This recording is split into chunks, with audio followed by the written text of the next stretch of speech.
You had a comment, Mr. Feldman? Yes, first, I think December 1st sounds like a good time frame for us. I'd hate to back it up toward the end. My question, though, is in section E, says no later than December 31st, we shall adopt an appropriation ordinance. So we'll be moving to a different way of doing appropriations. We won't be doing temporary anymore. We'll be doing annual before the year's end. That's not what this says. I purposely took out the word permanent or temporary. That's a decision to be made at the time that this body is approving the budget. So temporary is not a required, it's not a standard. Some cities use it, some do not. Is there any difficulty in actually making that transition now, since we'll be starting the budgeting process so much earlier this year, that we could achieve permanent appropriations before December 31st? That's at the pleasure of this body, whether they send down an annual budget or a temporary budget. Of course, with the mayor, that's a decision that's made basically on circumstances. What I found is that when a city is in flux or transition, they do temporary budgets not to lock in. Then they have another opportunity, and you do have an opportunity, even with a permanent budget, you can still change it. But the idea is to have some reason and rhyme to this, not just to be loosey-goosey. So, as you notice, I said adopt an appropriations ordinance. I didn't say or temporary or permanent. So that's at the discretion during the budget, what this body decides. Have you been part of, in this municipality, you've been part of, they operated with Mr. Brownlee, that's a second yes, question. I have. Yes, I have. I worked with cities that did permanent. I worked with cities that did temporary.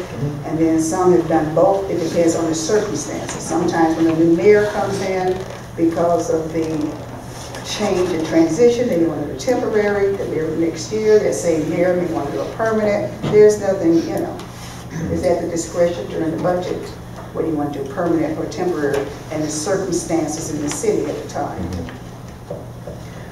Okay, and then Irene, will we have time to actually go over this on Monday through email or other questions if they're still lingering?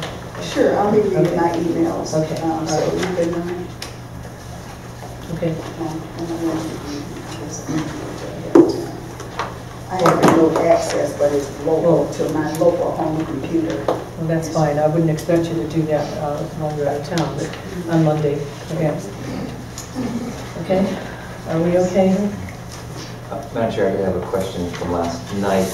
I didn't receive the up-to-date statement of cash position. You mentioned that you'd be able to present that. I did mention that. I guess I thought that would be part of the finance committee discussion in terms of the cash. I have a copy for myself because I keep a copy, but you just want a copy of it. Yeah, the one to today's date. Okay, I can give you a copy. I mean, not for discussion. Yeah. Do you have one with you, though, that I can take home with me? Does anyone else care to have a copy? No, I think it's in our email. Well, no, that was in June.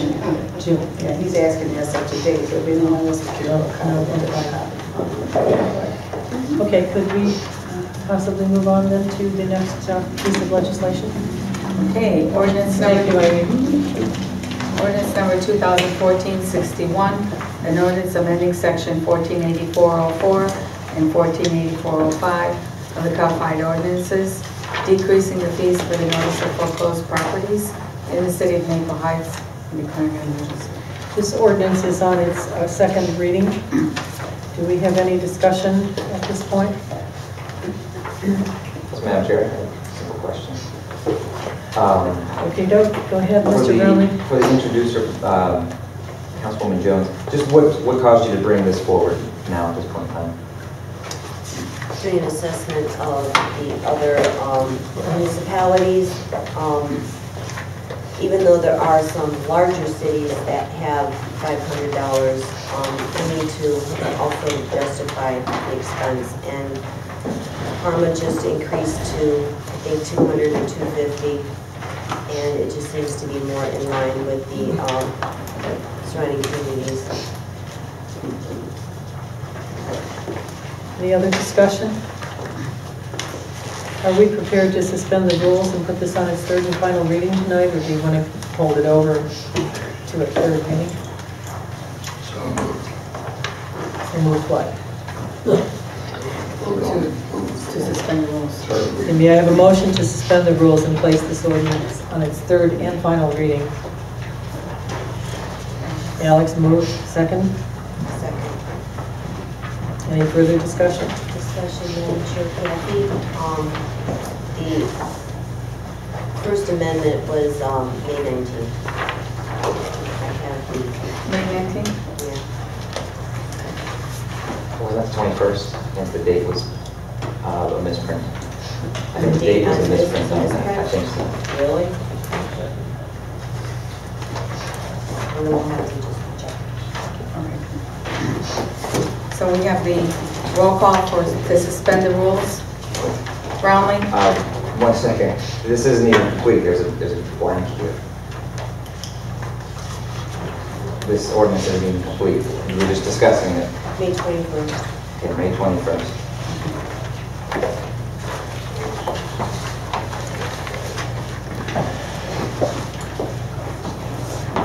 Roll call to suspend the rules. Brownlee? Yes. Turjansky? Yes. Agee? Yes. Adams? Jones? Yes. Safrati? Yes. Jackson? No, Jackson. I'm sorry. Mentally. Is there any further discussion? Yes, Madam Chair.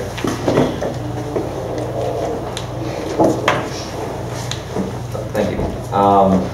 I think this is a great idea. In the research that I did the first time around, most cities by far, I think it was 90+% of cities are 200 or less. So this is bringing us much more in line, like Councilwoman Jones also said, with the surrounding communities, and it won't be an undue burden on those who own property in our city when they have to make a foreclosure. So I think this is a good idea, and we should move as quickly as possible so that we don't put an undue burden on them.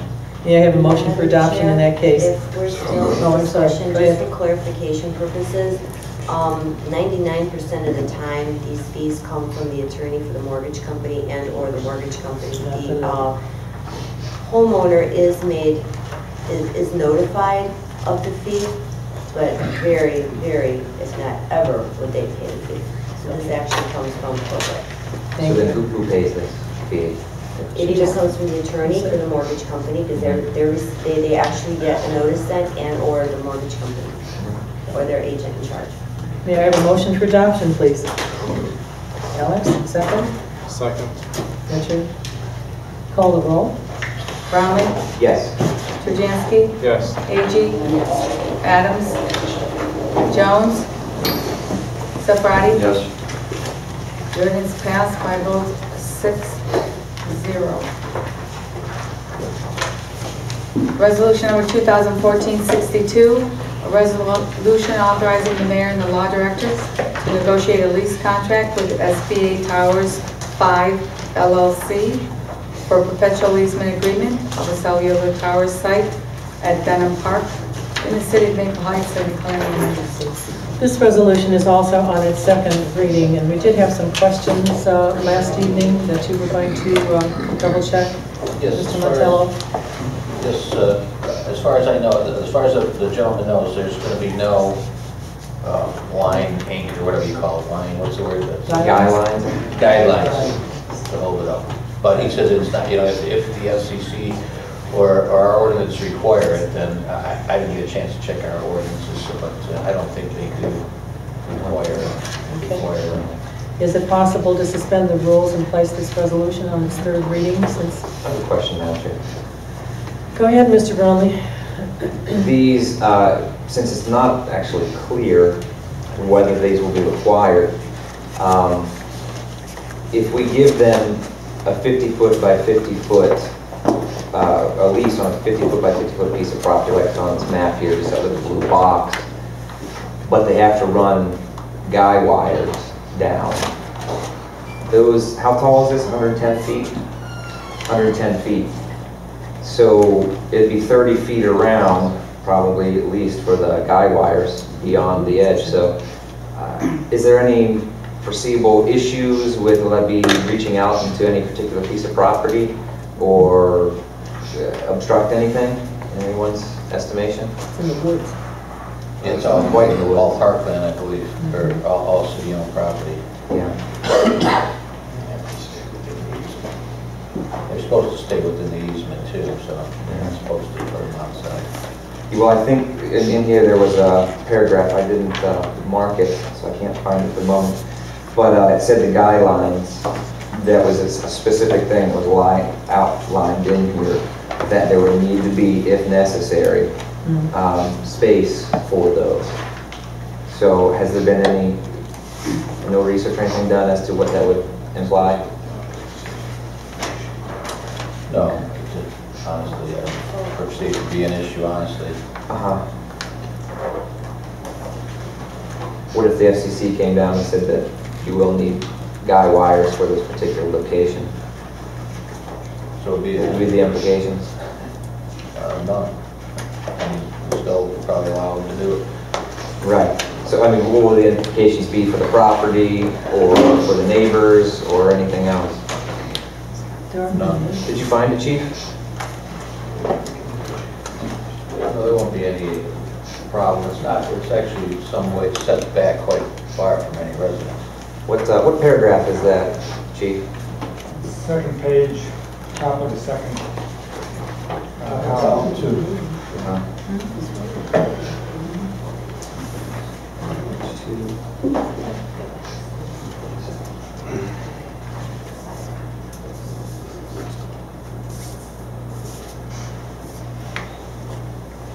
Are we going to continue the discussion and wait for a ruling on this, or can we go ahead and suspend the rules and get this Mr. Mountain, where budget did you say that moving? was? The page behind the drawing. Oh, okay.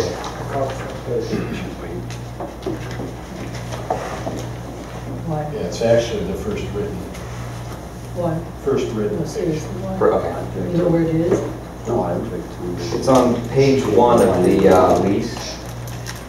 The first paragraph in the second column. It says, in the event lessee chooses to erect a guide tower, lesser hereby grants an easement to the lessee in, over, and across the premises for the purpose of anchoring, mounting, and placing these guy wires extending from the tower in, over, and across a portion of the premises lying within, and giving them clearing, it looks like, for 20 feet from the anchor of each guy, probably to put up a fence. So that sounds fairly significant. We might be reaching into that parking lot. I don't think so. You know, if this is going to be an issue, then perhaps we can Well, if it's not leave our this a property, second. we can't grant. Pardon me? If it's not our property, we can't allow it to go on somebody else's property. Right. The ordinance only authorizes you to negotiate. And we're just negotiating, you know, we can bring that point up, you know. So let's leave it on a second reading then and not try to even pass this tonight until you get some answers, concrete I mean, answers. it's what you, all right. Please, I I think think. we can do a conversation. Okay. And we also, Anthony, did you want to bring that up? No. Planning Why? and zoning? That's Madam what it Chair, I says. think if there's any questions regarding this tower, it should go to the planning and zoning. And I would just like to state that on the record, because that's their job, what they're supposed to do, to answer all these questions, and then we can go from there. Doesn't this include No, it says council agrees to waive the requirement of the approval of the planning and zoning commission. Where's that? Section 2, last sentence, on the ordinance. The engineers already approved this, by the way. Right, so if there's a good reason to avoid planning and zoning, I guess that, you know, the engineers have already okayed it, to delay it Well, that's something to and bring it consider. to planning and zoning would take September at this rate. They'd have to be on the agenda for August, September. So whatever. Okay, so let's leave it on a second reading and get some definitive answers. Yeah, feel free to call them if you have questions, and don't just come to the meeting and ask questions. I know that, the one you asked me before was, I mean, if you have questions ahead of time, call me so I can address them, so we can move forward. To research them, yes, okay. All right, I think everyone understands that. It would be so much easier and wouldn't delay everything. Okay.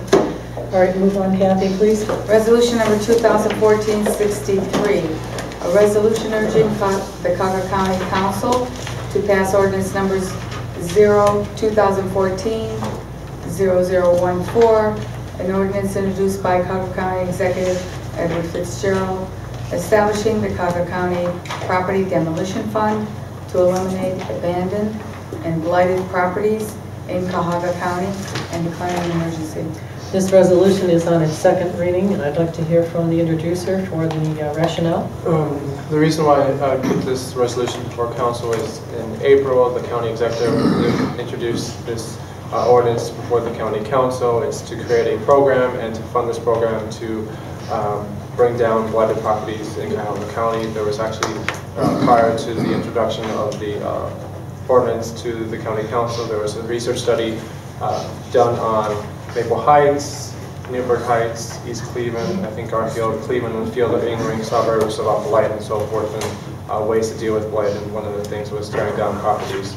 And so, yes, I spoke with the county councilman on Saturday regarding this fund, and I had mentioned that I think that this is one way of addressing some of the blight in our city. It's not a one fixed solution, because I think there are some buildings and properties are in total disarray that need to be torn down, but in some instances there's also properties that need to be renovated and so forth. And he explained to me, Colonel Jones, that this is the first step, is creating this program, funding it to address the worst of the blight, and then the next piece is possible program to renovate buildings. And so I think that this is something that would be applicable to our city.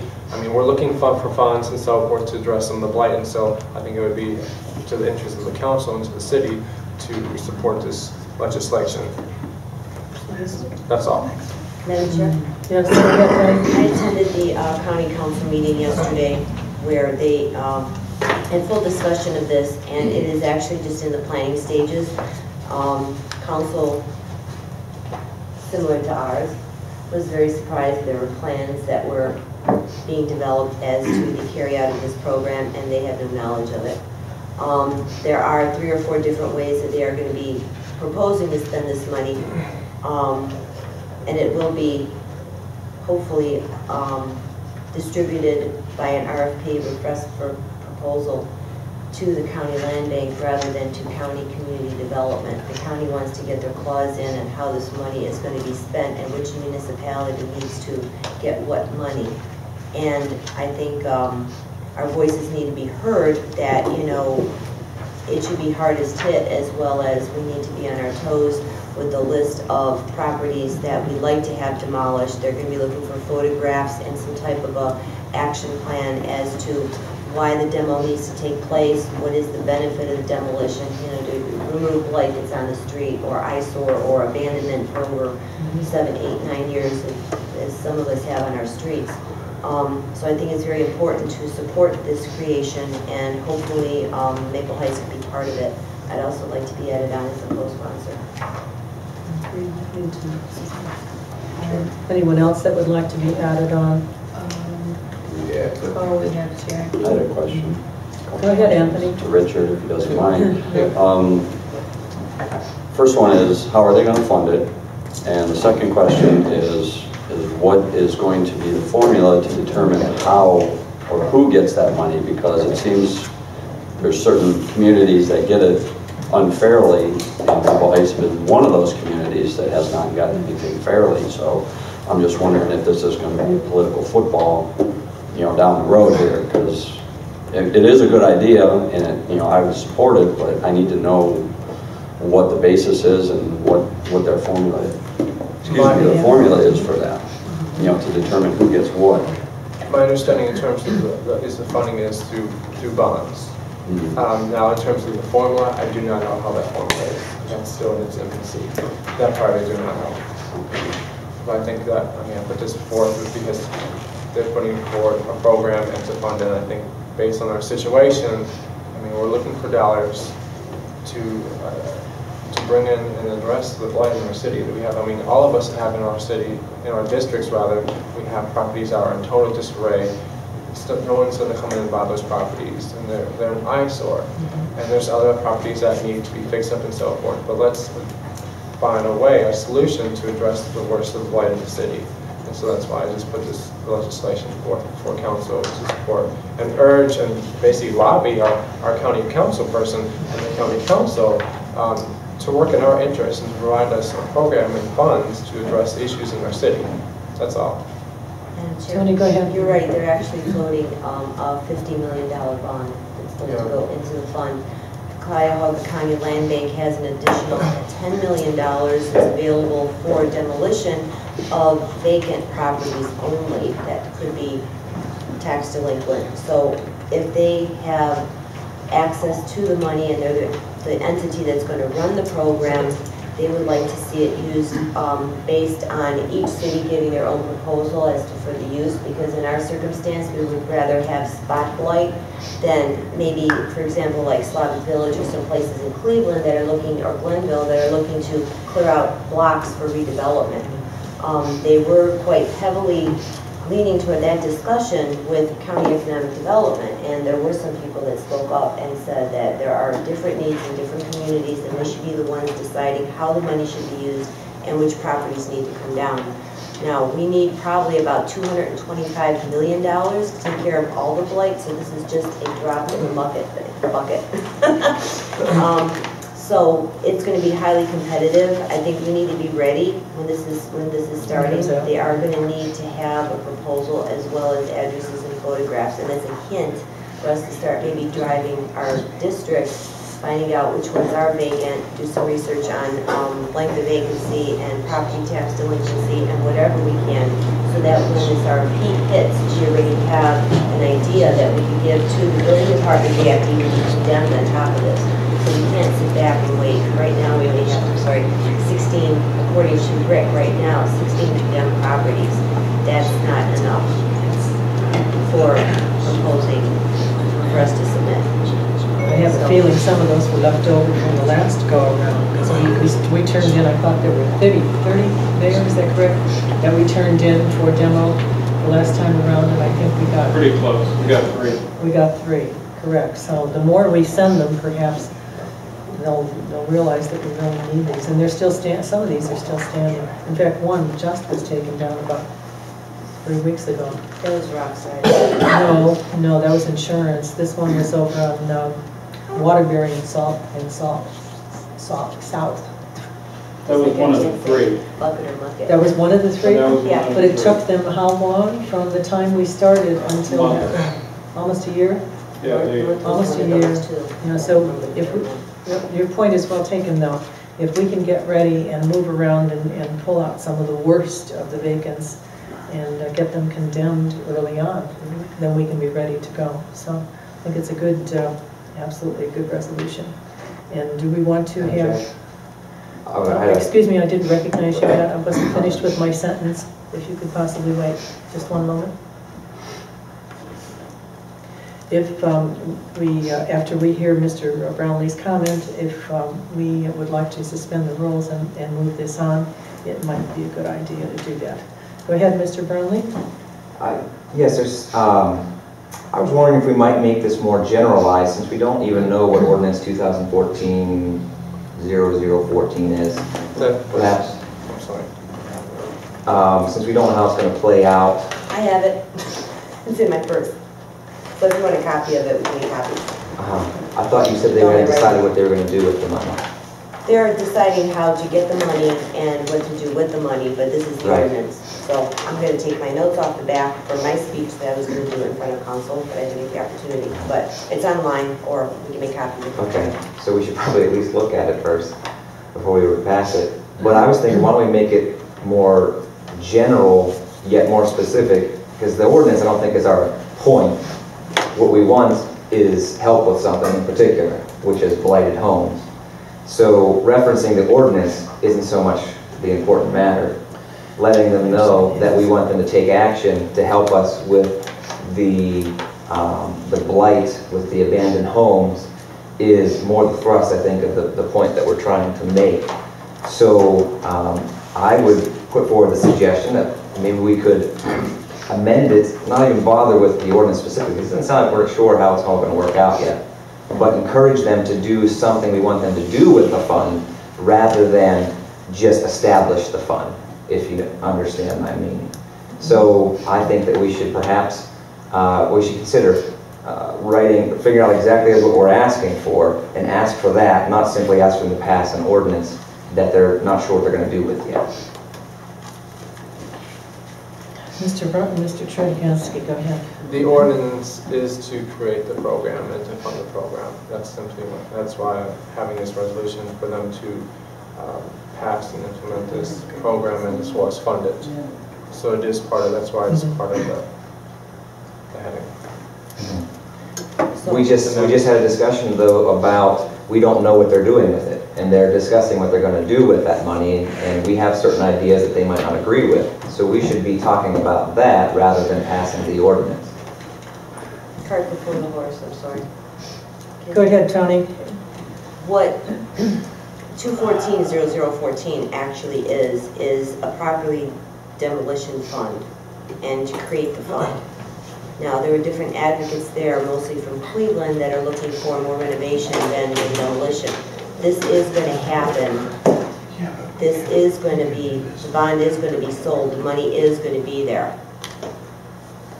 Step 2 is, where is this money going to go? Who's going to be the administrator of the fund? And it looks like they were leaning toward the land bank because they have 7-8 years already of experience for renovation and the evaluation of the properties to see if they are demolishable or if they should be fixed. I think supporting this to be passed, all of county council is already on board. What they're looking for after the money has been allocated is exactly how to run the program, and that's unfortunately their decision, maybe with a little bit of prodding for us, but if this ordinance doesn't pass, then whatever we're talking about is a moot issue. They need to pass the ordinance in order to set aside this money in this bond, because it's very crucial. They were also talking about, I wish we could talk about having $250 million to go to Metro Hospital and all this other kind of stuff. They're talking about this like it was like just spaghetti, you know? So, I mean, this is a drop in the bucket, but this is something that we really want them to recognize and pass, and they see the urgency and the need just from the representation that was there at the council meeting. Understood. And this basically is just the first step. So in order to refine it, we can do our own kind of procedures. We may be able to possibly join their committee of how they're Possibly. going to. That would be a great idea. Mr. Montello? They're going to do it whether or not you guys pass this resolution or not. They're going to set up a procedure on how we need to apply for the funds, you know, and whether we qualify. We can't dictate it. I mean, you think we're going to dictate something to the county? No. You guys are wasting your time. We're just talking about support, basically. Yes, exactly. So- And then once, if they do establish the fund, they'll come up with a formula as to, you know, there's, I know you probably know, but there's a formula for obtaining funds for grants or whatever, and then, you know, whether or not we qualify. But there's also use of funds for the bond too. This is qualify underneath the bond. They were talking about that too. Right. I think we understand. May I have a motion to suspend the rules and place this resolution on its third and final reading? Second. Is there any further discussion? Madam Chair, I would like clarification on the co-sponsors, that's all. Co-sponsors, I believe it was Tony. Yeah. Anthony? No. I'm wrong also. Edwina? Edwina? Okay. And So I Alex. have Albers, Adams, Jones, and Edwina. Correct. Okay. Edwina or H.E. Go ahead, Mr. Brownlee, you have a few minutes here. Yes, Ms. Jones has it over there, but we don't know exactly what it is. So I have to suspend the rules. I don't know if we do that for. But I would encourage everyone to consider that members of council have not read this yet, and therefore they likely do not vote yes on something they have not read. Okay, we understand your concerns. The clerk will call the roll to suspend the rules, please. Brownlee? No. Jojansky? Yes. A.G.? Yes. Adams? Yes. Jones? Yes. Yes. May I have a motion? Oh, I'm sorry. 6 votes are needed to And we don't have that. We don't have six, okay. All right, so this will be on third reading on Monday. So hopefully you'll have time to read you will have time to read the resolution and perhaps copy it for us. Or can I give that to Kathy to put the boxes after? Yes, the vote? certainly. That would be a better idea. Okay. Yes, better idea. Okay, thank you. Moving on to 21464. Resolution number 2014-64, a resolution repealing resolution number 2014-46, which would require the transfer of all existing and future funds assessed and collected for garbage and rubbish collections in the city from the solid waste fund, collection fund, to the general fund, and declaring an emergency. This is a first reading. And since there's no further business to come before council, this meeting is adjourned at 7:40.